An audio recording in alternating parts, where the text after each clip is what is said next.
राज्यमंत्री महोदयांनी स्पष्ट शब्दात सांगितलेलं आहे की मॅटर सब ज्युडिस आहे, बरोबर आहे. मग हा प्रश्न ज्यांना कोणाला पडत असेल की धर्माधिष्ठित आरक्षण देता येईल का नाही, त्यांनी तिथे रेज करावा. कोर्ट ठरवेल देता येईल की नाही, साधा विषय. आणि मुख्यमंत्र्यांनी तत्कालीन पार्टी प्रमुख असताना केलेलं वक्तव्य आणि राज्याचे मुख्यमंत्री म्हणून त्यांनी आज जे काही धोरण घेतील ह्याच्यात आपल्याला फरक करायला लागेल. ही आपली मॅच्युरिटी आहे. मेटे साहेब, ठीक आहे, जे काही धोरण फायनल होईल सगळंच ठीक आहे. माझे शब्द मी मागे घेतो. पुढे मेटे साहेब. मी आपल्या माध्यमातून मंत्री महोदयांना फक्त 3 प्रश्न विचारतोय. एकच विचारा. 3च विचारतो, छोटे छोटे आहेत. त्याच्यामध्ये जे विरोधी पक्ष नेते आणि मंत्री महोदय बोलले किती, आपणच एका बाजूला सभापती महोदय म्हणताय की मुस्लिम समाजाला धर्माच्या आधारावर आरक्षण देता येत नाही. आता झालं की विनायकराव? नाही, एकच आहे. त्यांनी जे काही उत्तर दिलेलं आहे सभापती महोदय, उत्तर बघा फक्त पहिलं. अरे बाबा 2 मिनिटं ऐका ना, 2 मिनिट. त्याच्यामध्ये तफावत कशी आहे की इकडं बोलताना तुम्ही असं म्हणताय पण उत्तरामध्ये मात्र हो खरंय म्हणून सांगता. म्हणजे मुस्लिम समाज आरक्षण द्यायचं आहे का, तर हो आमचं ती तयारी सुरू आहे असं बोलतात. नंबर 1. नाही, दुसरा मुद्दा आता की जेव्हा आरक्षण दिलं आणि नोव्हेंबर 14 मध्ये याला स्थगिती आली तेव्हा 2 गोष्टी होत्या की मराठा आरक्षणाला स्थगिती आली आणि उच्च न्यायालयामध्ये, आणि दुसरं मुस्लिम समाजाला शिक्षणामध्ये नोकरीमध्ये येत असताना फक्त नोकरीमध्ये स्थगिती आली आणि शिक्षणामध्ये नाही. 5% शिक्षणामध्ये ते कंटिन्यू त्यांनी ठेवलं दिलं. माझी आता प्रश्न असा आहे की ते 5% याला स्थगिती नाही, कोर्टाने ते मान्य केलेलं आहे. या आघाडी सरकार तुम्हाला खरं जर मुस्लिमाचं प्रेम आहे तर हे 5%चा अध्यादेश किंवा आता उद्या आदेश अगोदर घोषणा करणार का? आणि नंबर 2, ते जोपर्यंत तुम्ही आरक्षणाचं देत नाहीत, तुमची हिंमत होत नाही, तोपर्यंत मुस्लिम समाजाला ज्या पद्धतीनं ओबीसी समाजाला सोयी सवलती आहेत, धनगर समाजाला सोयी सवलतीची घोषणा केली आणि मराठा समाजाला ओबीसी प्रमाणे घोषणा केली आहे सोयी सवलत, तशी सोयी सवलतीची घोषणा आपण मुस्लिम समाजाच्या बद्दल करणार का? चला मंत्री महोदय. एक मिनिट भाई, बीजेपीला दिलं की आता. सभापती महोदय, सन्मान्य सदस्य मेटे साहेबांनी जे 2-3 प्रश्न मांडलेले आहेत त्याच्यावर मी पुन्हा सांगू इच्छितो की मुस्लिम समाजाच्या आरक्षणाबाबतीमध्ये तत्कालीन राज्य असेल आणि नंतर ज्या घटनाप्रमाणे ज्या काही घटनाक्रमाप्रमाणे ज्या काही घटना कोर्टातल्या उच्च न्यायालयामध्ये घडत गेल्या ते सगळे आपल्याला ज्ञात आहेत. मुद्दा एवढाच आहे की हे सरकार सुद्धा मुस्लिम समाजाला आरक्षण देण्यासंदर्भात हे सकारात्मक आहे. आणि सकारात्मक म्हणजे ऐकून घ्या मेटे साहेब 2 मिनिटं. आम्ही जे काही उच्च न्यायालयामध्ये जी काही भूमिका मांडायची आहे, आज 50% आरक्षणामुळे हा संविधानिक विषय आहे, उच्च न्यायालयाच्या की देता येत नाही. हे ऐका ना मेटे साहेब, तुम्हाला माहिती आहे सगळं, आम्हाला समजून घ्यायचं. तुम्ही जे म्हणत आहात की 5% शिक्षणाबाबतीतलं जे काय आरक्षण आहे ती भूमिका सरकारची आहे ना, तो विषय चाललेला आहे. आज ही या ठिकाणी जवळजवळ 354 विद्यार्थ्यांना शिक्षणाच्या बाबतीत म्हणजे आरक्षणाचा फायदा त्यांना मिळालेला आहे आणि तो मिळत राहील पुढे सुद्धा. नाही, मी मिळत राहील सांगत आहे. आणि म्हणून या बाबतीमध्ये माझी पुन्हा आपल्याला विनंती आहे की मराठा समाज असेल की ओबीसी समाजातले बांधव असतील, या दोन्ही समाजाच्या बांधवांना सुद्धा न्याय मिळावा. धनगर समाज असेल, ही सगळ्यांची भूमिका आहे. परंतु आता 50%चा हा जो संवैधानिक विषय न्यायालयाचा नाही, त्या बाबतीमध्ये जे काही सर्व न्यायालयाचे आदेश असतील त्या न्यायालयाच्या आदेशाचं तंतोतंत पालन करून या ठिकाणी सगळ्या सुविधा दिल्या जातील. धन्यवाद. माननीय सभापती महोदय, मला एक आपल्या माध्यमातून सांगायचं आहे की मुस्लिम समाजाला जे आरक्षण देण्यात आलेला होता ते धर्माच्या आधारावर देण्यात आलेलाच नाही. ते एसबीसी स्पेशल बॅकवर्ड क्लास म्हणून देण्यात आलेला होता. 50 पोट जातींना देण्यात आलेला होता. माननीय विरोधी पक्ष नेत्यांनी जे सांगितलं की धर्माच्या आधारावर ते चुकीचं आहे. हे फक्त एसबीसी 50 पोट जातींना आरक्षण देण्यात आलेला होता आणि माननीय उच्च न्यायालयाने त्याला अपहेड केलेला आहे. माझे फक्त 2 स्पेसिफिक प्रश्न आहे. जसा मेटे साहेबांनी सांगितलं की माननीय उच्च न्यायालयाने नोकरी भरतीमध्ये नाही शिक्षणमध्ये आरक्षण कायम ठेवला, ते आपण कायम चालू ठेवणार का? आणि दुसरा प्रश्न की ज्या प्रकारे बाकी मागासवर्गीयांसाठी बार्टी असे सारथी असे त्या पद्धतीने आपण महाज्योती आहे त्या पद्धतीने आपण स्वतंत्र संस्था स्थापन करणार का? हा माझे 2 चला. स्पेसिफिक प्रश्न आहे. 1 मिनिट भाई, उत्तर तर घ्या ना. बोला राज्यमंत्री महोदय.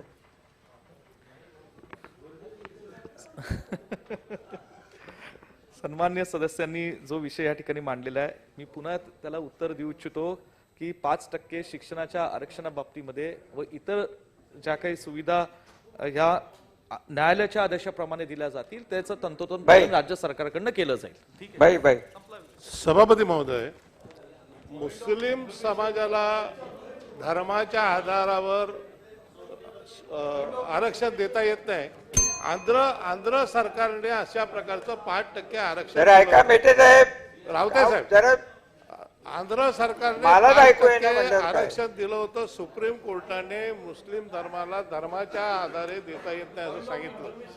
दुसरं जे 14 साली सांगितलं त्यावेळी आपलं युतीचं सरकार नव्हतं. आपल्या माहितीसाठी रावते साहेब, ते आघाडीचं सरकार होतं, त्यांनी त्यावेळी दिलं नव्हतं. आणि मला एवढं सांगा की ज्यावेळी माननीय मुख्यमंत्री साहेब सांगतात की धर्माच्या आधारावर देता येत नाही, ज्यावेळी अल्पसंख्याक मंत्र्यांनी ते घोषित केलं आणि हे केलं, तर आपलं मत काय यावर की आपल्याला जर सुप्रीम कोर्ट म्हणतंय की धर्माच्या आधारावर मुस्लिम समाजाला देता येत नाही तर शिवसेनेचं याच्यावर मत काय की देता येईल का देता येणार नाही? चला भाई, त्यांनी सांगितलंय. एक सभापती महोदय नाही, हे बघा मी आता पुढे जाणार आहे. प्रश्न क्रमांक 11,806. खाली बसा. सतीश चव्हाण प्रश्न साहेब. क्रमांक अमरनाथ 11,806. सभापती महोदय, अहो भाई, 1/1/16 सगळ्या महाराष्ट्रातील 25 कर्मचाऱ्यांना मिनिटं प्रश्न चाललेला आहे. 7वा वेतन आयोग लागू झाला. मग त्याला तुम्ही आधी हात वर करायला पाहिजे फक्त होतं. राज्यातील अकृषी विद्यापीठे व महाविद्यालयातील शिक्षक व शिक्षकेतर कर्मचाऱ्यांना लागू झाला नाही. तो लागू झाला 1/11/2020. या संदर्भात माझा एक पहिला प्रश्न आहे की या कर्मचाऱ्यांची काय चूक आहे म्हणून यांना दुजाभाव करताय आपण? आणि दुसरा प्रश्न, ही थकबाकी जी 1/1/16 पासून 1/11/20 पर्यंतची आपण देणार का? हा पहिला प्रश्न. आणि ह्याच्यामध्ये दुसरा प्रश्न असा आहे, आश्वासित प्रगती योजनेच्या बाबतीत आपल्या सगळ्यांना माहिती आहे 6 वर्षापासून हा आपल्या सभागृहात प्रश्न येतोय. प्रत्येक वेळेस आपण तेच उत्तर देत आहेत. शिक्षण खात्याने वित्त विभागाची परवानगी न घेतल्यामुळे ही मंजुरी मिळाली नाही, ते परिपत्रक रद्द करण्यात आलं. माझा प्रश्न असा आहे की ज्या अधिकाऱ्यांनी ज्याच्या कुणाची चुकी असेल त्याच्यावर कारवाई करणार का आणि वित्त विभागाची परवानगी घेऊन परत ही योजना लागू करणार का? मंत्री महोदय. सभापती महोदय, 2 प्रश्न या ठिकाणी चव्हाण साहेबांनी विचारलेले आहेत. दोन्ही गोष्टींसाठी अनेक वेळा महाराष्ट्र राज्याचे उपमुख्यमंत्री आणि अर्थमंत्री यांच्या दालनामध्ये देखील बैठक झालेली आहे. 2 महत्त्वाचे जे आपण निर्णय घेतले की कर्मचाऱ्यांना 7वा वेतन आयोग इतके वर्ष देण्यात आलेला नव्हता, तो देण्याची सुरुवात महाविकास आघाडीचं सरकार आल्यानंतर आपण केली. परंतु त्याची जी थकबाकी आहे ती थकबाकी ज्या दिवशी 7वा वेतन आयोग लागू होईल त्यापासूनच तो लागू ठेवावा, थकबाकी देऊ नये असं फायनान्सचं म्हणणं आहे. दुसरा प्रश्न, आश्वासित प्रगती योजनेचा जो चव्हाण साहेबांनी या मांडला, पूर्ण उच्च व तंत्र शिक्षण विभाग आश्वासित प्रगती योजना सुरू करण्यासाठी तयार आहे. अनेक वेळा मी सन्माननीय चव्हाण साहेबांना देखील सांगितलेलं आहे.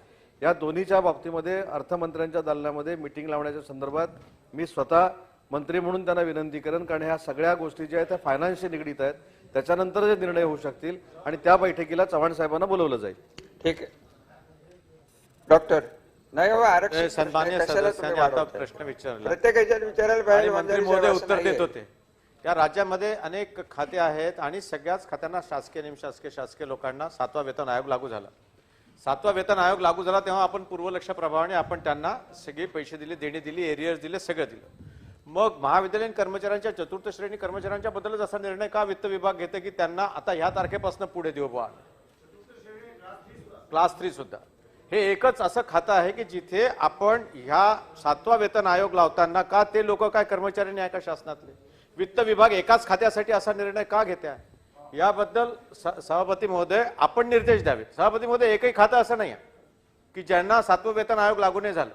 का महाविद्यालयीन कर्मचारी नाही आहेत या राज्यातले की ज्यांना तृतीय आणि चतुर्थ श्रेणी कर्मचाऱ्यांना 7वा वेतन आयोग लागू नये. आणि दुसरा प्रश्न आपण जो विचारला होता की ज्या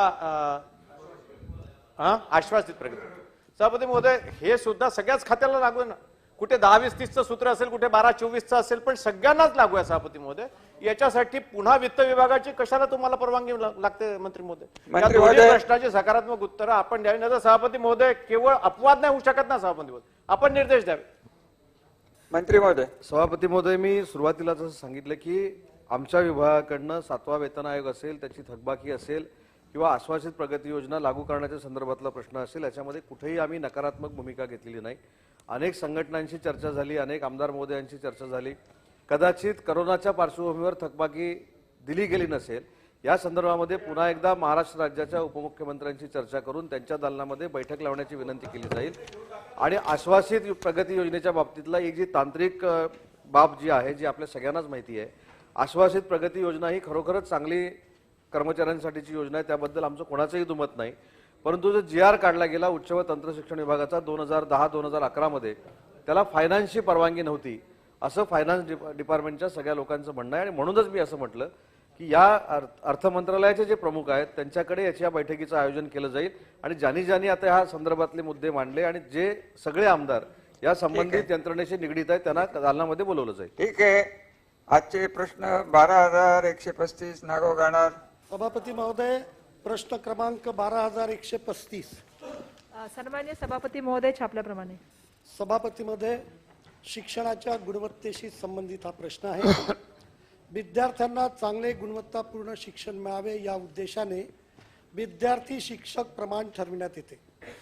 या तात्विक भूमिकेला मुठमाती देऊन दिनांक 28/8/2015च्या अशैक्षणिक शासन निर्णयाद्वारे संच मान्यतेचे तांत्रिक स्वरूपाचे निकष निश्चित करण्यात आले होते.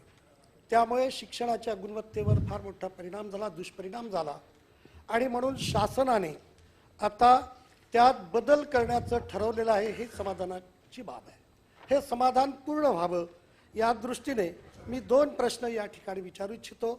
पहिला प्रश्न, संच मान्यतेचे सुधारित निकष निश्चित करण्याच्या कार्यवाहीत शिक्षक प्रतिनिधीचा सहभाग घेतला जाईल का?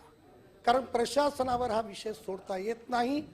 प्रशासनिक अधिकारी जेव्हा शाळेत शिकत होते तेव्हा शाळेतलं वातावरण त्यांना कळत होतं, आता त्यांना ते कळत नाही. म्हणून शिक्षक प्रतिनिधीचा सहभाग घेतला जाईल का? आणि शैक्षणिक सत्र 2013-14 पासून संच मान्यतेच्या विरोधात जी अपील करण्यात आली ती सर्व स्तरावर प्रलंबित आहे, ती तात्काळ निकाली काढली जाईल का? ती महोदय, मी सन्मान्य गणाल साहेबांचे आणि सभागृहातील सर्व सदस्यांची या ठिकाणी आभार सुद्धा मानते. कारण या संदर्भामध्ये आमच्या खूप बैठका झाल्या, सूचना ज्या प्राप्त झाल्या त्याच्यामध्ये ही संच मान्यता बदलली गेली पाहिजे याच्यावरती खूप प्रमाणामध्ये चर्चा झाली. आणि बदलत असताना त्या ठिकाणी आर्थिक सुद्धा काही बोजा येऊ नये आणि आपल्याला कशा तऱ्हेने व्यवस्थित ही संच मान्यता करता येईल या संदर्भामध्ये. सभापती महोदय, मला आपल्याला सांगायला पाहिजे, खरं तर आमची काल बैठक होती, परंतु काल अर्थसंकल्पावर विधानसभेमध्ये चर्चा असल्यामुळे ती बैठक होऊ शकली नाही. परंतु हा विषय आम्ही जे आमचे 5 महत्त्वाचे विषय आपण या काळामध्ये घेणार आहोत 15-20 दिवसामध्ये, त्याच्यामधला हा एक महत्त्वाचा विषय आहे. माननीय आयुक्तांकडे त्या संदर्भात बैठक सुद्धा झाली होती आणि ठरली होती की एक शेवटची बैठक घ्यायची. याच्यामध्ये सन्मान्य आमदार कपिल पाटील साहेब आहेत, बाकीचे जे सन्मान्य आमदार त्या कमिटीमध्ये ती लोक बसून त्याच्यामध्ये शेवटचं आपण करणार होतो. तर तुमच्या दुसऱ्या प्रश्नाचं उत्तर मी होय देते की आपल्या शेवटची बैठक ही आपल्या आमदार सन्मान्य आमदार जे आहेत शिक्षक आहेत त्यांच्यावर चर्चा करून एक शेवटची बैठक करून आपण संच मान्यता मंजूर करून टाकूया, नवीन संच मान्यता घेऊ. आणि तुम्ही जो बोललात की काही प्रकरणं प्रलंबित आहेत त्या संदर्भामध्ये सुद्धा ती प्रकरणं काय प्रलंबित किती आहेत ती लवकरात लवकर कशी काढता येतील या संदर्भामधले निर्देश दिले जातील. ठीक आहे. वंजारी साहेब.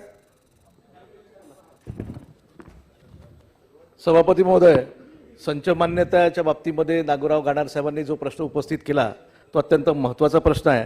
आणि गेल्या 2 वर्षामध्ये कोरोनाच्या या सगळ्या कालावधीमध्ये आपल्याकडे तरतूद नव्हती इथपर्यंत सगळ्या सभागृहांना मान्य आहे. परंतु आता जेव्हा अर्थव्यवस्था आपली पुन्हा सुरळीत झाली आणि अनेक या समाजातील राज्यातली अनेक घटकांना आपण न्याय देण्याचं सुरू केलेलं आहे, या अर्थसंकल्पामध्ये सुद्धा ते दिसलं आहे. परंतु या सगळ्या बाबतीमध्ये शेतकऱ्यांना न्याय देण्याच्या बाबतीमध्ये असेल, कामगारांना न्याय देण्याच्या बाबतीमध्ये असेल, इतरांना न्याय देण्याच्या बाबतीत असेल, आणि इव्हन आता आपण छोट्या व्यापाऱ्यांचा सुद्धा विचार करून आज एक विधेयक आपण त्यांच्यासाठी पास करतोय आणि त्याच्यामध्ये छोट्या व्यापाऱ्यांना जीएसटीच्या पूर्वी ज्या पेनॉल्टी होत्या त्या पेनॉल्टी सुद्धा आपण त्याच्यामध्ये विधेयक पास करून त्यांना ते माफ करतोय. परंतु या सर्व प्रोसेसमध्ये शिक्षक किंवा शिक्षण क्षेत्रातले जे काही प्रश्न प्रलंबित आहे अनेक वर्षांपासून 16 वर्षांपासून हे कुठेतरी आता थांबले पाहिजे. असं केवळ औपचारिकता म्हणून उत्तर देऊन चालणार नाही. आपणही अनेक वेळा हस्तक्षेप केला, विरोधी पक्षनेत्यांनी सुद्धा या ठिकाणी म्हटलं, परंतु त्रुटीपूर्तता असेल, संच मान्यता असेल, अघोषितवाले असेल, यांचा कधीतरी सोक्षमोक्ष लावला पाहिजे. सभापती महोदय, त्या ठिकाणी त्या आझाद मैदानावर काल आमचे नेते नाना पटोले साहेब यांच्या बंगल्यावर शिक्षकांनी ठीक आहे, ठीक आहे, बसा खाली. सन्मान्य सभापती महोदय, मला वाटतं शिक्षण विषयावरती या ठिकाणी खूप प्रश्न असतात. आजही एक 93चा प्रश्न सन्मान्य आमदार महोदयांनी मांडलेला आहे. एक मोठी चर्चा सन्मान्य आमचे सतीश भाऊ आणि विक्रम काळे साहेबांनी मांडलेली आहे आणि सातत्याने आम्ही उत्तर देत आहोत आणि त्यांना मला सांगायला पाहिजे की त्रुटीपूर्ततेचा अघोषित प्रश्न आता या ठिकाणी नाहीये. या ठिकाणी प्रश्न आहे संच मान्यतेचा. आजचा जो प्रश्न आहे आणि संच मान्यतेच्या बाबतीमध्ये करत असताना त्याच्या खूप साऱ्या बैठका झाल्या. कदाचित सन्मान्य विधानसभा सदस्यांना विधान परिषद सदस्यांना त्याच्यामध्ये आम्ही बोलवलं होतं. शेवटची बैठक झाली त्यावेळी ठरलं होतं की ते संच मान्यता काल मंजूर करायची, परंतु असं ठरल्यानंतर सुद्धा काल अर्थसंकल्पावर चर्चा असल्यामुळे कालची बैठक 2 दिवसावर करण्यात आली. माननीय आयुक्तांना मी सांगते, आमच्या आयुक्त महोदयांना आणि त्यांच्याबरोबर सर्व सन्मान्य सदस्यांची एक शेवटची बैठक होऊन संच मान्यतेच्या संदर्भामधला निर्णय घेतला जाईल आणि त्या व्यतिरिक्त जे जे विषय आहे ज्याच्यामध्ये पैशाचे आपल्याला बंधन नाहीये किंवा पैशाची आवश्यकता नाहीये त्या संदर्भामध्ये 5 विषय आम्ही त्या बैठकीमध्ये ठरवलेत. त्या संदर्भामध्ये येणाऱ्या काळामध्ये निर्णय घेतले जातील. सरनाईक साहेब. सन्मान्य सभापती महोदय, सन्मान्य शिक्षण मंत्री, मी सर्व सभागृहाचं या मोठ्या समस्येकडे लक्ष वेधू इच्छितो. ते संच मान्यतेच्या संदर्भात आहे. शाळेमध्ये प्रवेशित विद्यार्थ्यांचे नाव स्कूल रेकॉर्डमध्ये राहील.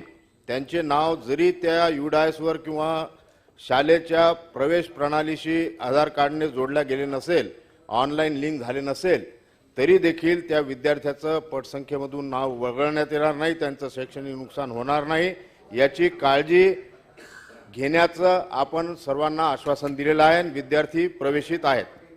परंतु संच मान्यता करताना जे विद्यार्थी आधार कार्डच्या समस्येमुळे शाळेच्या प्रवेश प्रणालीसाठी ऑनलाईन लिंकअप झालेले नाहीत ते विद्यार्थी संच मान्यता करताना ग्राह्य धरण्यात येणार नाही असं आपण सांगितलं. प्रश्न विचारा. माझी या संदर्भात आपल्याला विनंती राहील, मागच्या काळामध्ये कोविड-19 मुळे विद्यार्थी प्रवेश प्रणाली UDIS मध्ये विद्यार्थी दाखल होऊ शकले नाहीत आणि त्यांचा दाखल करण्यामध्ये फार मोठ्या समस्या राज्यातील सर्व शाळांमध्ये तयार झालेल्या आहेत.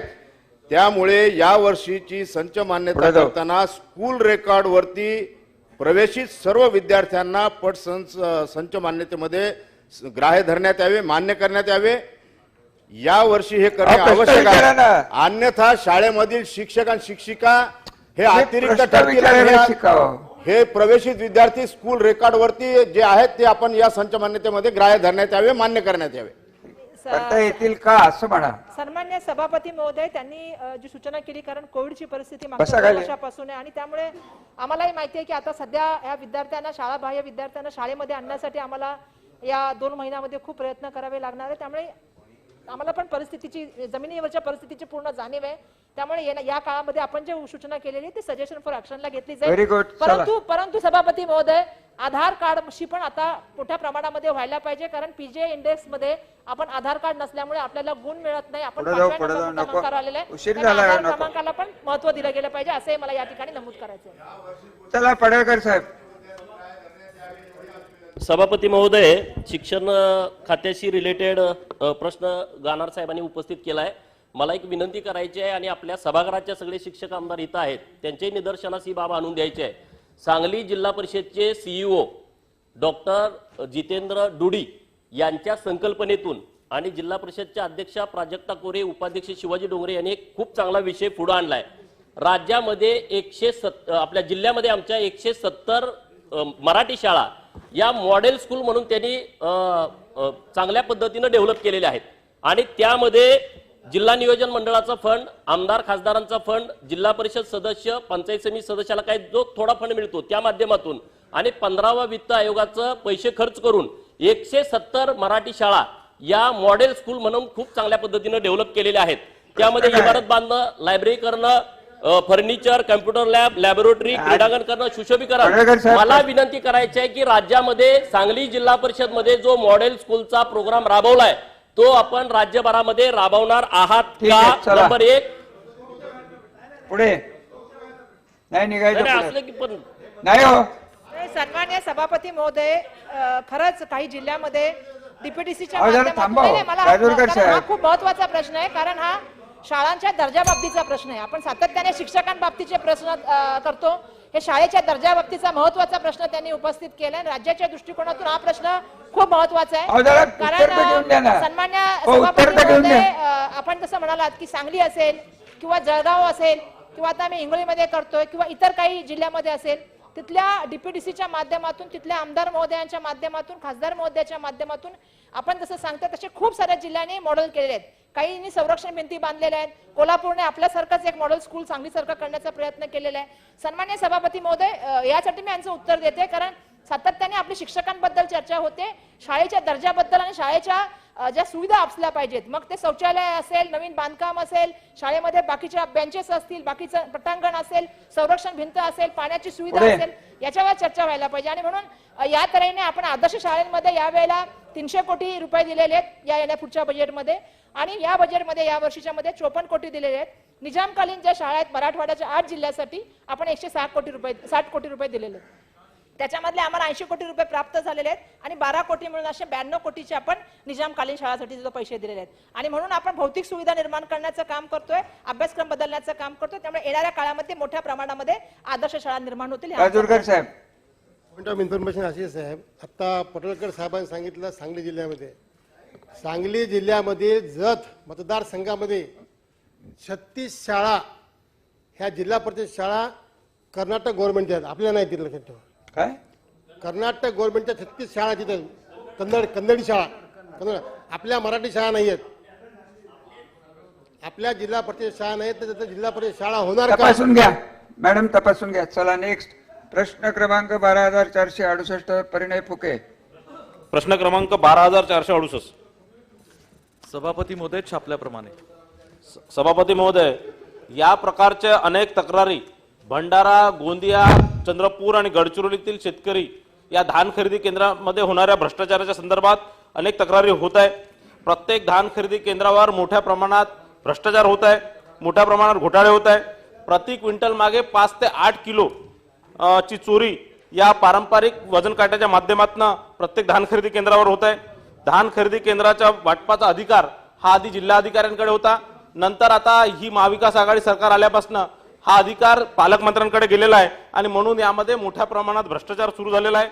गोडाऊन भाड्याच्या नावावर प्रति क्विंटल 100 रुपये प्रति क्विंटल त्या धान खरेदी केंद्रावाला शेतकऱ्यांकडनं घेत आहे. आणि हा जो पूर्ण जो धान खरेदी केंद्राच्या माध्यमातून जे धान खरेदी होते प्रत्येक जिल्ह्यामध्ये, पूर्ण महाराष्ट्रामध्ये, हे केंद्र सरकारचे पैसे यामध्ये लागलेले आहेत, केंद्र सरकारची निधी यामध्ये वाटप होत आहे. पण एक नोडल एजन्सी म्हणून राज्य सरकार यात काम करते. माझा स्पेसिफिक प्रश्न असा आहे की हा जो केंद्र वाटप करण्याचा जो अधिकार जो कलेक्टरकडनं काढून पालकमंत्र्यांना दिलेला आहे, पालकमंत्र्यांचा अधिकार काढून परत कलेक्टरकडे देणार काय? आणि नोडल एजन्सी म्हणून राज्य सरकार काम करते, हा केंद्र सरकारचा पैसा आहे. यामध्ये होणारा पूर्ण भ्रष्टाचार आणि घोटाळ्याची सीबीआयच्या माध्यमातून चौकशी होणार काय? सीबीआयला काय काय देत आहे? नाही, सभापती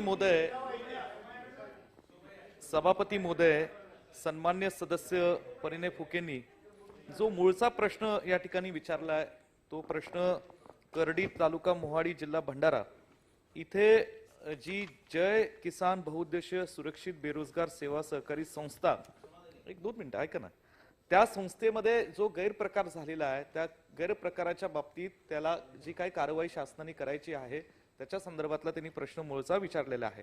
त्या संदर्भात मी पुन्हा सांगू इच्छितो की त्याच्यावर कारवाई झालेली आहे आणि त्या धान खरेदी केंद्राचं जे लीगल मेट्रोलॉजी डिपार्टमेंट ह्याच्यावर आम्ही कारवाई केलेली आहे त्याच्या माध्यमातून. आता जे काही सन्मान्य सदस्यांनी जे काही इतर प्रश्न या ठिकाणी मांडलेले आहेत, मुळातच ते मुळात स्कोपच्या बाहेरचे आहेत, परंतु मी उत्तर देऊ इच्छितो की सन 2019 पर्यंत भंडारा जिल्हा आणि गोंदिया जिल्हा या 2 जिल्ह्यातनं महाराष्ट्राला आणि देशाला मोठ्या प्रमाणात तिथनं धान उत्पादन होतं आणि धानाचा पुरवठाही केला जातो. आणि या प्रक्रियेच्या माध्यमातून सन 2019 पर्यंत जी काय धान खरेदी केंद्रांची संख्या होती त्याला एक धोरणात्मक साचा निर्माण करून जिल्हाधिकाऱ्यांच्या मार्फत या ठिकाणी आज आम्ही धान खरेदी केंद्रांची संख्या जी जवळपास 50 पर्यंतच होती ती जवळजवळ 200 पर्यंत या ठिकाणी नेलेली आणि त्याचा मोठ्या प्रमाणात फायदा तिथल्या स्थानिक शेतकऱ्यांना आणि तिथल्या धान उत्पादक मंडळींना आणि तिथं मिलिंग करणाऱ्या मंडळींना मोठ्या प्रमाणात झालेला आहे. इतर जे काही त्यांनी विषय मांडलेले आहेत त्याच्या संदर्भातली माहिती घेऊन मी पटलावर या ठिकाणी ठेवतो. धन्यवाद. सन्माननीय सदस्यांनी विचारलेला प्रश्न जो आहे भूपेने तो खरा आहे. ही योजना केंद्र सरकारची आहे आणि केंद्र सरकारच्या वतीनं राज्य शासन ही चालवते. सभापती ऐक मला बोलून दे ना. अरे मी घालून तू खरेदी करतोस, मी खरेदी नाही केली कधी. सभापती महोदय, मार्केटिंग फेडरेशनला आपण त्या ठिकाणी सभापती महोदय एजन्सी म्हणून नेमलेली आहे. मंत्री महोदय, मार्केटिंग फेडरेशन सध्या प्रशासक आहे, जवळजवळ 15 वर्ष प्रशासक आहे. मी 25 वर्ष तिथे काम केलेलं आहे.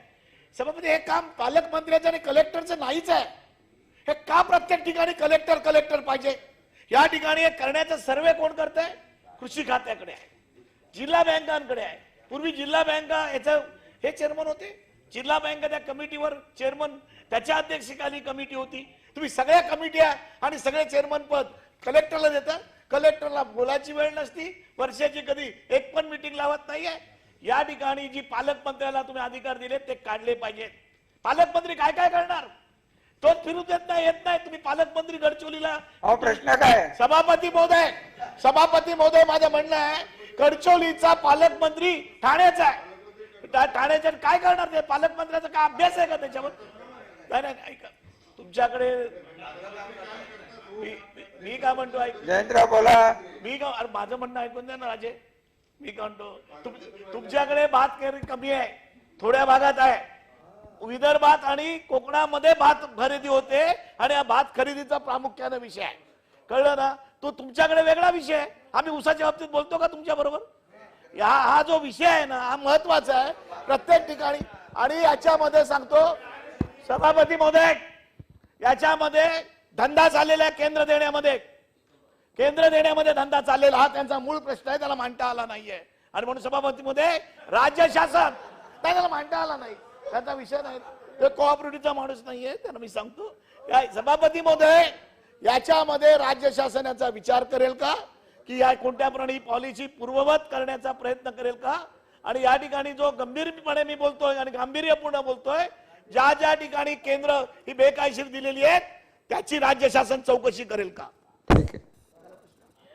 सभापती महोदय, मी पुन्हा सांगू इच्छितो की भंडारा, गोंदिया आणि कोकणाचा विषय निश्चितच भात उत्पादक शेतकरी त्या कोकणातल्या परिसरातही मोठ्या संख्येने आहेत. त्या बांधवांच्या, शेतकरी बांधवांची भावनांची आम्ही कदर करतो. भंडारा गोंदियाच्या बाबतीत धान उत्पादन करत असताना तिथे जे काही धान खरेदी केंद्र ह्याची संख्या वाढावी ही सातत्याने तिथल्या स्थानिक शेतकऱ्यांची, लोकप्रतिनिधींची ही आमच्याकडे भावना होती. त्याच्यात सन्माननीय सदस्य परिणय फुकेंना त्याची चांगली कल्पना आहे. आणि म्हणून ह्या 2 वर्षात करोनाच्या पार्श्वभूमीवर सुद्धा आम्ही ह्या करोनाच्या काळामध्ये एक चांगलं धोरण त्या ठिकाणी जिल्हा स्तरावर जिल्हाधिकाऱ्यांना विश्वासात घेऊन, लोकप्रतिनिधींना विश्वासात घेऊन आम्ही आखलं.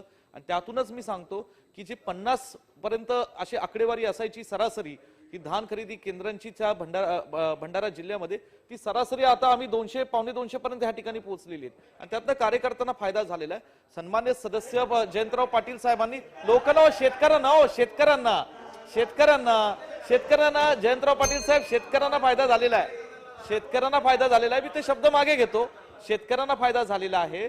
आणि ह्या ठिकाणी जे काय सन्माननीय जयंतराव पाटील साहेबांनी या बाबतीतली माहिती मांडलेली आहे त्याच्या बाबतीत माहिती घेऊन पटलावर ठेवतो. धन्यवाद. चला, एक आहे प्रश्न क्रमांक 11,927 विक्रम काळे, बाळाराम पाटील.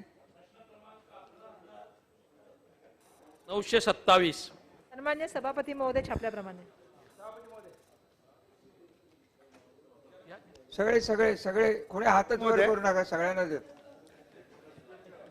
या प्रश्नाच्या उत्तरात जे 20% आणि 40% नव्याने आलेले आहेत त्यांना जुनी पेन्शन तर मिळणार नाहीच आहे, पण NPSC लागू नये असं उत्तर आपण दिलेलं आहे. मग या शिक्षकांनी गुन्हा काय केला? चेअरवर आहे, नंतर बोल. सभापती महोदय, एनपीएस मध्ये 14% हिस्सा हा शासनाचा असतो आणि 10% हिस्सा त्या शिक्षकाचा किंवा कर्मचाऱ्याचा असतो.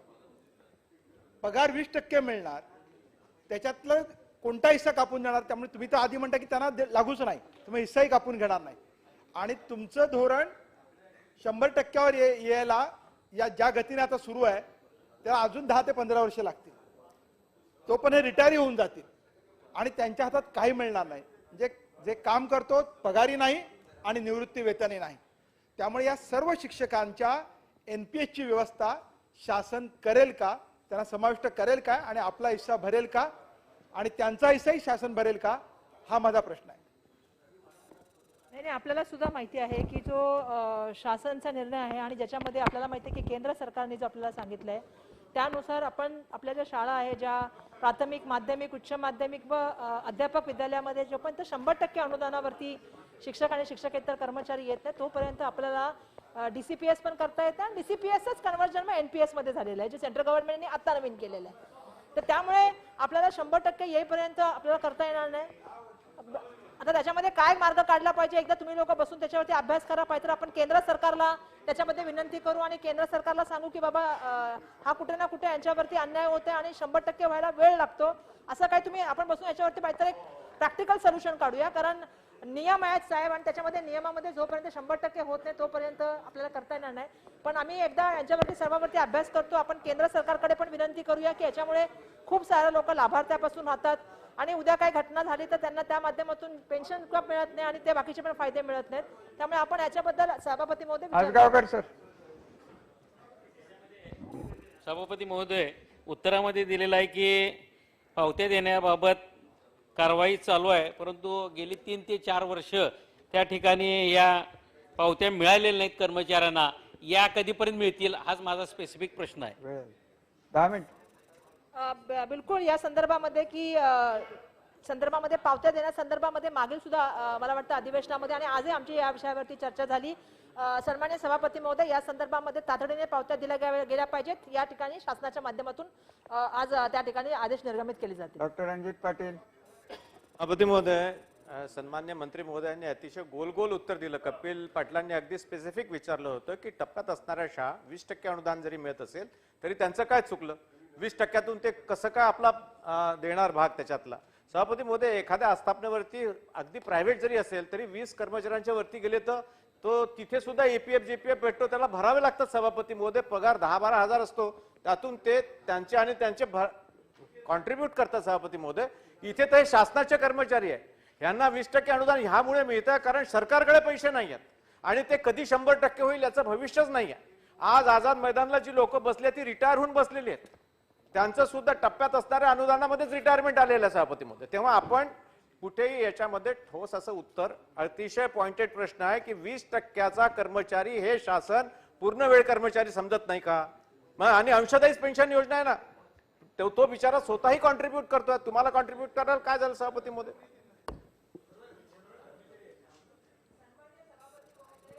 साहेबांनी जो प्रश्न विचारला मी त्याला कुठल्याही कपिल पाटलांच्या प्रश्नाला मी कुठलं गोलमोल उत्तर दिलं नाही.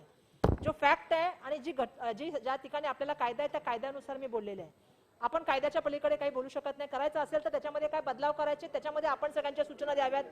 कारण आपल्याला सगळ्यांना माहिती आहे की ज्या वेळेला 2005च्या जी लोक आधीचे आहेत त्यांच्या बाबतीमध्ये आपलं एक धोरण चाललेलं आहे की जी सेवानिवृत्ती झाली आहे 2005ची 1 नोव्हेंबरच्या, त्याच्या बाबतीमध्ये आपण एक कमिटी बनवली. त्या कमिटीचा आम्हाला अहवाल प्राप्त झालेला आहे. त्याच्यानंतरची जी मंडळी आहेत ज्यांच्या बाबतीमध्ये आपण बोलतो की ज्यांना डीसीपीएस चालू झाला, मग पुढे आता त्याचं एनपीएस मध्ये कन्वर्ट झालेलं आहे, त्या बाबतीमध्ये 100% जोपर्यंत शाळा येत नाही तोपर्यंत करण्यासंदर्भामध्ये आपल्याला एकदा विचार करून त्याच्याबद्दल एकदा निर्णय घ्यावा लागेल आणि कशा तऱ्हेने पुढे गेला पाहिजे. सभापती महोदय, सगळ्यांना एक कोणतरी राहणार आहे काय? सगळ्यांनी नेहमी एखादं सगळा ग्रुप करूनच तुम्ही मंत्र्याला जर घेरायला लागला तर कसं होईल? सभापती महोदय, माननीय मंत्री महोदयांनी एक सकारात्मक पाऊल उचललंय, आणखी 2 पावलं उचलावीत यासाठी मी प्रश्न विचारतोय.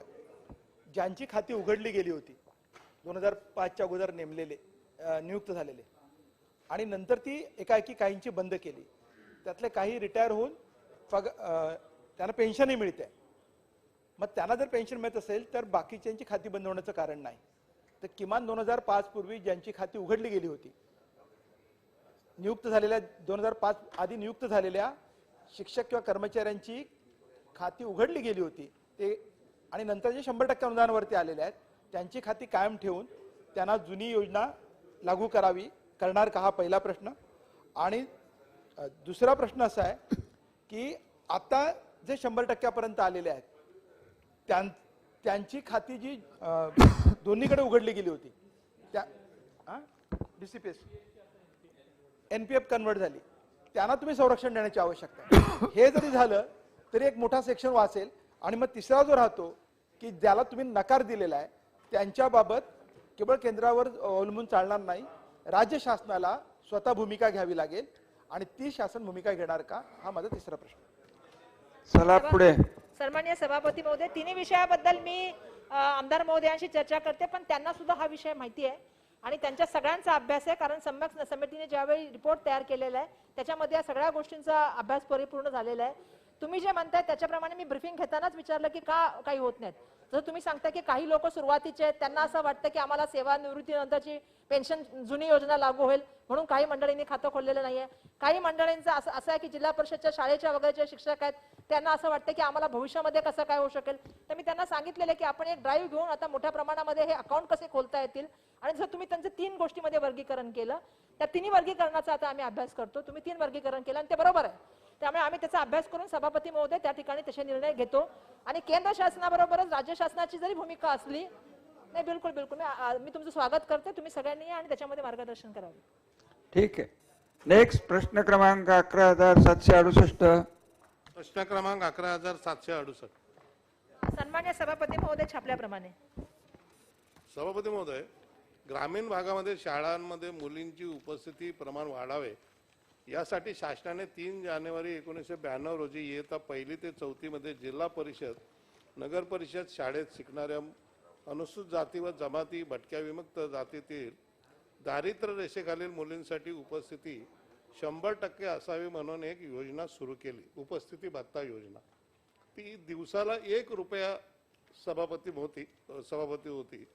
सदर योजना सुरू करून 30 वर्षानंतर सुद्धा 75% उपस्थित राहणाऱ्या विद्यार्थ्यांसाठी दररोज 1 रुपयाप्रमाणे केवळ 220 रुपये उपस्थिती भत्ता दिला जातो.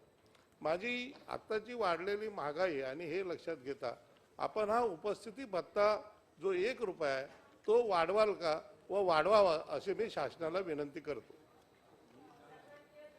आमचे भाई गिरकर साहेबांनी हा जो प्रश्न विचारलेला आहे की 1ली ते 4थी मध्ये शाळेत जाणाऱ्या ज्या आदिवासी क्षेत्र असेल किंवा त्या व्यतिरिक्त अनुसूचित जाती, भटक्या जमाती, भटक्या विमुक्त जातीमधील दरिद्र रेषेखाली ज्या विद्यार्थिनी आहेत त्यांच्यासाठी बिलकुल आपण म्हणताय ते बरोबर आहे की 1992ला ही योजना सुरू होती आणि त्याच्यामध्ये 1 रुपया भत्त्याप्रमाणे 75 दिवसाचे म्हणून महिनाभराचे 220 रुपये त्यांना, वर्षभराचे त्यांना 220 रुपये मिळतात. त्यामुळे सभापती महोदय ही योजना कालाच्या बाहेर झालेली आहे, काल्यबाह्य झालेली आहे आणि त्यामुळे ही योजना बंद केली पाहिजे असं आमचं शालेय शिक्षण विभागाचं मत झालंय. त्याप्रमाणे ही योजना बंद करण्याचा आम्ही निर्णय घेत आहोत. पण आपल्या शालेय शिक्षण विभागाच्या माध्यमातून साहेब आपण भाई खूप साऱ्या नवीन योजना केलेल्या आहेत. याच्यामध्ये मुलींसाठी आपण खूप योजना केल्या. जसं सांगायचं झालं तर आपण गणवेश आणि लेखन साहित्य मोफत देतो, शालेय पोषक आहार आपला आहे. त्या व्यतिरिक्त आपण असा पण विचार केला की मुलींसाठी जे शौचालय आपल्या ज्या शाळेत नसतील ते बांधण्यासाठी हा निधीचा वापर आपल्याला करता येईल का, सायकल वाटपामध्ये याचा वापर आपल्याला करता येईल का. त्यामुळे या योजनेचं पूर्ण स्वरूप बदलून भाई आम्ही नव्याने योजना आणू आणि ज्याच्यामध्ये मुलींची संख्या कशी वाढेल. कारण बिलकुल महाराष्ट्राचा आर्थिक पाहणी अहवाल जर बघितला त्याच्यामध्ये सुद्धा हा मुद्दा आलेला आहे आणि त्यामुळे येणाऱ्या काळामध्ये ही योजना बदलावी लागेल आणि काळानुसार या योजना भविष्यामध्ये ठरवल्या जातील. Very good. चला सतीश चव्हाण साहेब. विचारून द्या ना भाई. आज काय भाईनी खरोखर चांगला प्रश्न विचारला आहे. ताई, या शाळा कुठल्या आहेत माहिती आहे का? तुम्ही लिहिले उत्तर तिथं. जिल्हा परिषदा, नगरपालिका, नगर परिषद. या शाळेत शिकणाऱ्या मुली कुठल्या आहेत? आदिवासी आहेत, अनुसूचित जाती, जमाती, विमुक्त जाती, भटक्या जमाती. आणि ह्या सगळ्या मुलींना आपण 1 रुपया देत होतो. आता 1 रुपया म्हणजे त्या मुली पण घेणार नाही. आता माझा प्रश्न असा आहे की या मुलींचं ज्या आर्थिक परिस्थितीमध्ये राहतात शक्यतो शाळेतच येत नाहीत. आज मराठवाड्याच्या ग्रामीण भागामध्ये ओपन कॅटेगरीतल्या मुलींचा सुद्धा, शेतकऱ्यांच्या मुलींचा पण हा प्रश्न आहे की त्या मुली येतच नाही. आपण चौकशी केली तर असं निदर्शनास येईल ऍक्च्युअली त्या नोकरीवर जातात बाहेर. घरकाम करतात, मजुरी करतात, म्हणून आई वडील पाठवत नाहीत आणि 10वी व्हायच्या त्यांची लग्न लावून दिली जातात. आजही आहे परिस्थिती, भयावह परिस्थिती. म्हणजे माझी विनंती तुम्हाला अशी आहे की आपण भत्ता देण्याऐवजी विविध योजना लागू केल्या. किती हजारो कोटी खर्च करतो ना आपण त्याच्यावर, मग 10-12 कोटीच लागतील या मुलींना भत्ता द्यायला. तर मग याला तुम्ही उपस्थिती भत्ता म्हणा का निर्वाह भत्ता म्हणा, नुसतं 1 रुपया नाही, ऍक्च्युअल महिन्याला 500 रुपये त्यांना दिले पाहिजे कमीत कमी, तर त्या मुली शाळेत येतील. 500-1000 आपण काय ठरवा, म्हणजे हे निर्णय काय लगेच होईल अशी शक्यता नाही. परंतु ऍक्च्युअली भाईनी फार चांगली हा प्रश्न विचारलेला आहे. हा प्रश्न तर विचारा ना. माझी विनंती तुम्हाला अशी आहे, बाईंचाच आणि प्रश्न प्रश्न असा आहे परत की आपण हा उपस्थिती भत्ता परत चालू करणार का आणि त्याच्यात भरीव वाढ करणार का? त्यांनी सांगितलं ना नाही म्हणून. नाही, सन्मान्य सभापती महोदय, याच्यापेक्षा आताचा काळ थोडा बदललेला आहे आणि काळानुसार आपल्याला काही योजना त्याने कराव्या उत्तर लागतील. दिलंय सतीश आणि बाबा. त्यामुळे आम्ही बिलकुल ही योजना बंद करून 1 रुपयाची त्या ठिकाणी काय योजना केल्या पाहिजे, जसं आता आम्ही खूप साऱ्या गोष्टी नव्याने करत आहोत. जसं मी तुम्हाला सांगितलं की आपण प्रेफरन्स बघितला पाहिजे. बिलकुल शाळेमध्ये मुलींची गळती का होते, एक तर तिथे स्वच्छालय नसेल तर तिथे होते, तिथे बाकीच्या मोठ्या आल्यानंतर तिथे बाकीचे व्यवस्थापन नसेल तर मुलींची गळती होते. त्या ठिकाणी त्यांना आहार दिला गेला पाहिजे, बाकीच्या सुविधा दिल्या गेल्या पाहिजेत. तर त्याच्यावरती आपण पाहिजे एक अभ्यास ठीक करून आहे. एक चांगली योजना आणू. ठीक पण आहे. ती बिलकुल बाई त्याच्या गिरकर. बाबतीमध्ये सुद्धा आपण बसून चर्चा करू. सभापती महोदय, जे काही विद्यार्थी आहे मागासवर्गीय आहे, हे मध्यान्ह भोजन मिळतं म्हणून येतात. मग तुम्ही आता नाही ते आता सर्व चांगले झाले आहेत म्हणून मध्यान्ह भोजन बंद करा असं आपण करणार आहोत का?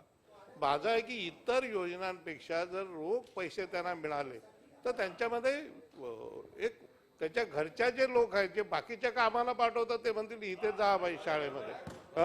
त्यामुळे आपण आमची विनंती आहे, शासनावर एवढा काय मोठा भार पडणार नाही, परंतु या ज्या मुली सायकल देणार, बाकीचं देणार, आणि म्हणून एक त्याचा सर्वेही करा की ज्या वेळेला हा भत्ता चालू होता त्यावेळी किती मुली येत होत्या आणि आता काय. म्हणून माझी शासनाला पुन्हा विनंती आहे, माननीय सदस्य सतीश चव्हाणजी यांनी जो मुद्दा उपस्थित केला की त्या कामाला जाऊन किंवा लवकर लग्न होणं आणि यांचे बर्बाद होणं, त्यापेक्षा हा जसं मध्यान्ह भोजनासाठी ते येतात तसं हेही आपण भत्ता पुन्हा सुरू करावा व त्यांना योग्य त्यांना परवडेल आणि त्यांच्या आई वडिलांच्या हातात पैसे पडतील असं आपण करणार का?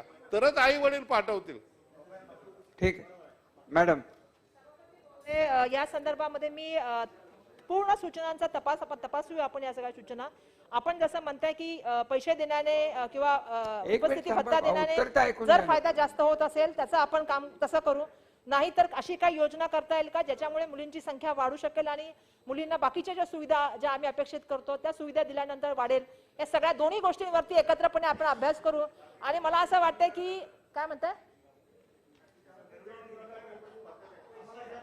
तर मला वाटतंय सभापती महोदय या संदर्भामधला आपण अभ्यास करू. आणि मला वाटतं की सूचना चांगली आहे की त्यांना हप्ता पण वाढवून दिला पाहिजे, त्याच्याबद्दल दुमत असण्याचं मंत्री महोदय सकारात्मक आहे. येणाऱ्या काळामध्ये किती वाढवला पाहिजे, कशा तऱ्हेने दिला पाहिजे ह्याचा अभ्यास करून आपण जाऊ. सभापती महोदय, भाईनी हा प्रश्न अत्यंत महत्वाचा मांडलेला आहे. सतीश चव्हाण साहेब सुद्धा बोललेले आहेत.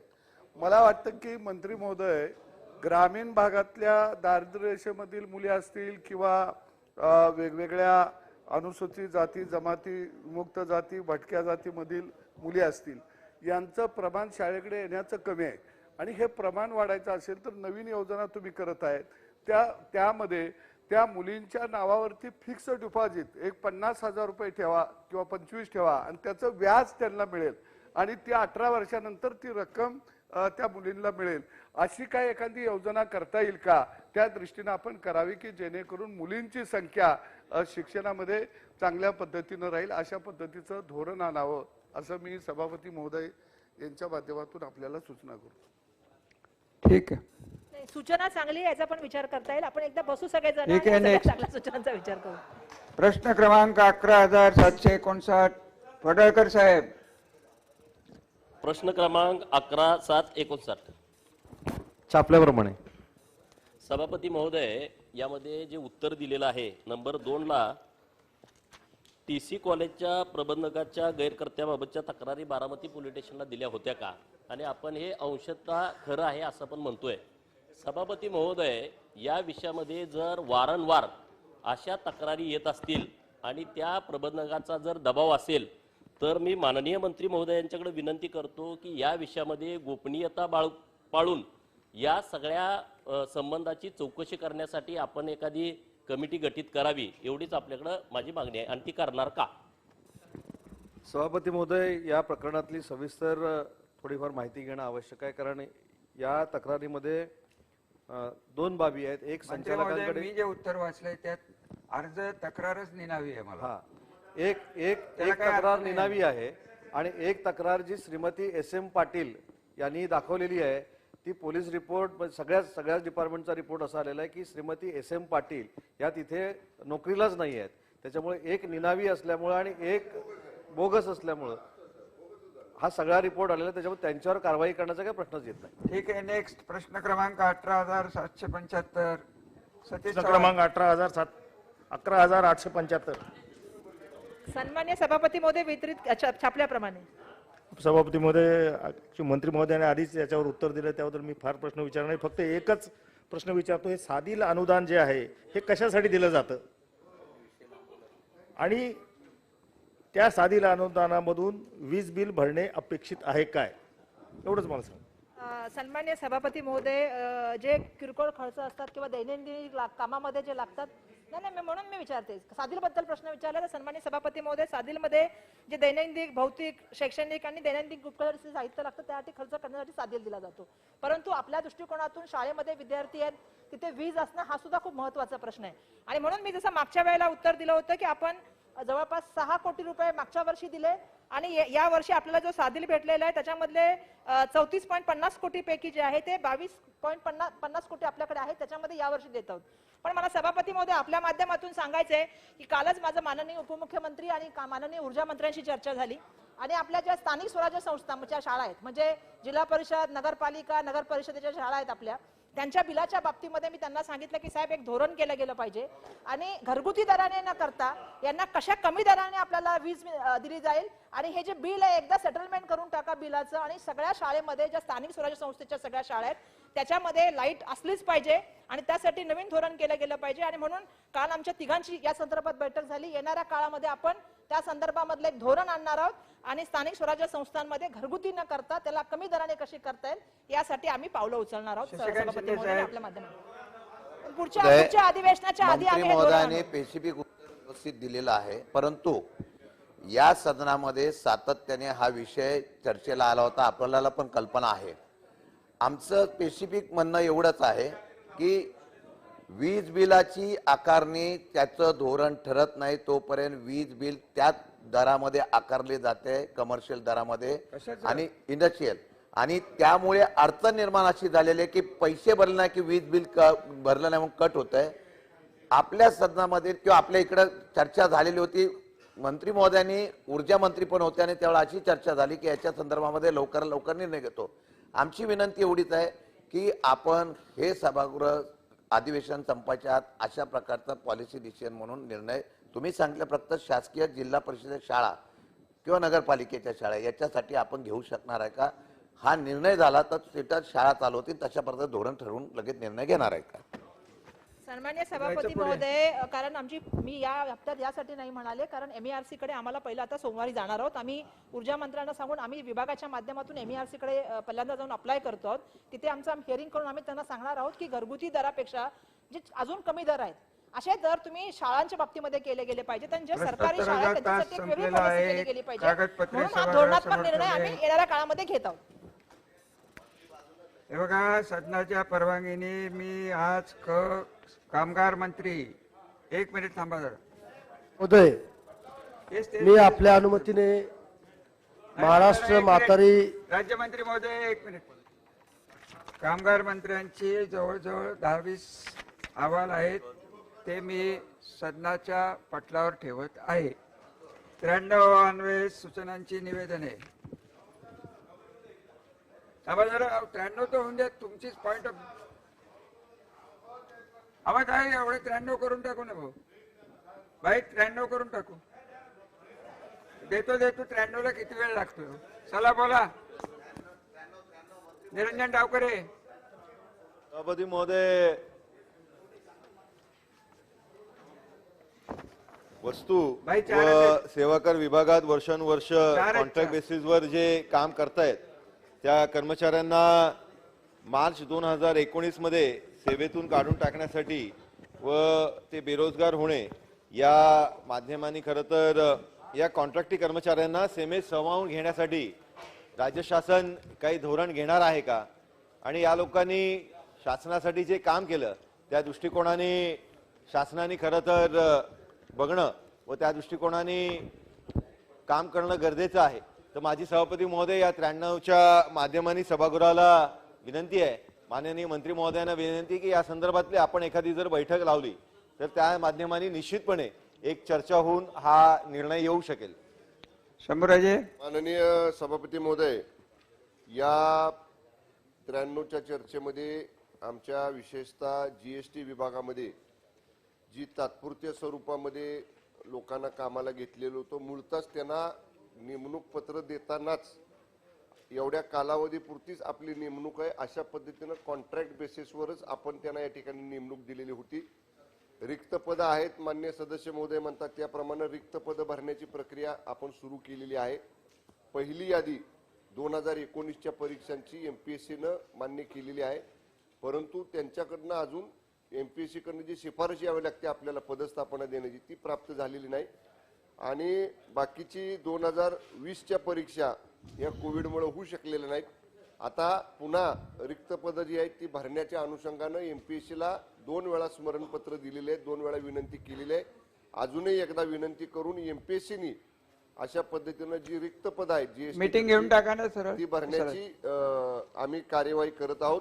परंतु माननीय सदस्य महोदय जे म्हणतात तसं तात्पुरत्या स्वरूपात कामावर घेतलेल्याच लोकांना पुन्हा कामावर घेणं ही अशा पद्धतीनं शक्य नाही. तरी सुद्धा सन्मान्य सदस्य महोदयांनी विनंती केली, सभापती महोदय आपण निर्देश दिले त्याप्रमाणे या विषयाची ठीक आहे. सर्वश्री नागो गाडर बैठक घेतली जाईल.